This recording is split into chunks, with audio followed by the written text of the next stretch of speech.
mkoa wetu wa Manyara sasa ni zamu ya mgombea wa urais kupitia chama chetu cha Mapinduzi, Daktari Samia Suluhu Hassan anakuja kwa ajili ya kampeni katika mkoa wetu, na mgombea wetu atafika katika mkoa wetu siku ya tarehe 3. Kwa naomba ni watajie ama niwaambie ratiba yake rasmi itakuwaje. Siku ya tarehe 3 itakuwa ni Ijumaa.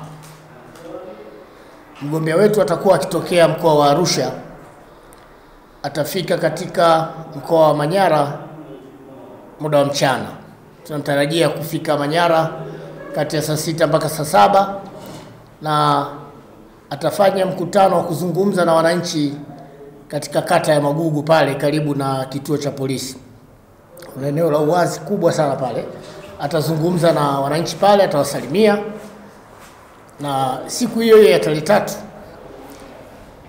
tunatarajia mgombea wetu ataelekea katika wilaya ya Hanang, ambapo atafanya mkutano mkubwa wa hadhara. Tunatarajia mkutano ule kuanzia mida ya saa 8. Atafanya mkutano mkubwa wa hadhara katika wilaya ya Hanang, na mkutano utafanyikia katika viwanja vipya wanaita Mount Hanang Stadium. Hiyo itakuwa ni siku ya tarehe 3.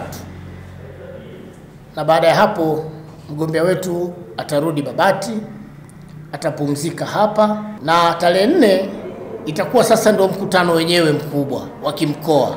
Utafanyika hapa makao makuu ya mkoa, ambapo ni wilaya ya Babati mjini. Viwanja itakuwa ni stendi ya zamani.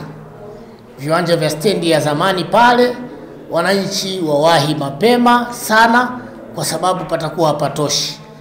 Na nichukue nafasi hii kabla sijazungumza mambo mengine kuwakaribisha wananchi wote, wanachama wa Chama cha Mapinduzi na wasiokuwa wanachama Chama cha Mapinduzi. Maana mgombea wetu huyu pamoja na mambo mengine atainadi sera za Chama cha Mapinduzi, ikiwemo pamoja na ilani yetu, lakini atawanadi wagombea wa nafasi za ubunge na udiwani katika majimbo yote 7 na madiwani wa kata zote 142. Yaani ule uwanja hapata tosha. Kwa hiyo niombe wananchi wawahi. Kutakuwa na burudani za kutosha sana.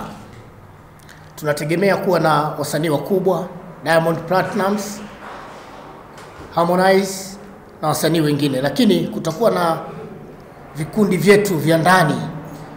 Kuna kikundi kimoja kitakuwepo kutoka Simanjiro kule, wale wa Masai wanatoka sehemu moja inaitwa Edonyonge Jape, wanapiga ngoma za asili sijawahi kuona. Kwa hiyo itakuwa ni burudani, na mgombea wetu atapata fursa ya kujionea utamaduni wetu na wasanii wetu wa ndani.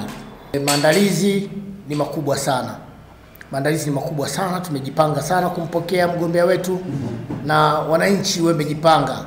Na niwaombe waje wasikilize sera bora, sera nzuri zikitolewa na mgombea bora kabisa kuwahi kutokea, mgombea wa nafasi ya urais wa Chama cha Mapinduzi, Daktari Samia Suluhu Hassan. Ili kuwa mwanafamilia bora wa Global TV, usisahau kusubscribe, like, kushare na kucomment. Baada ya kusubscribe, bonyeza alama ya kengele ili kupata taarifa kwa kila video inayopanda Global TV Online.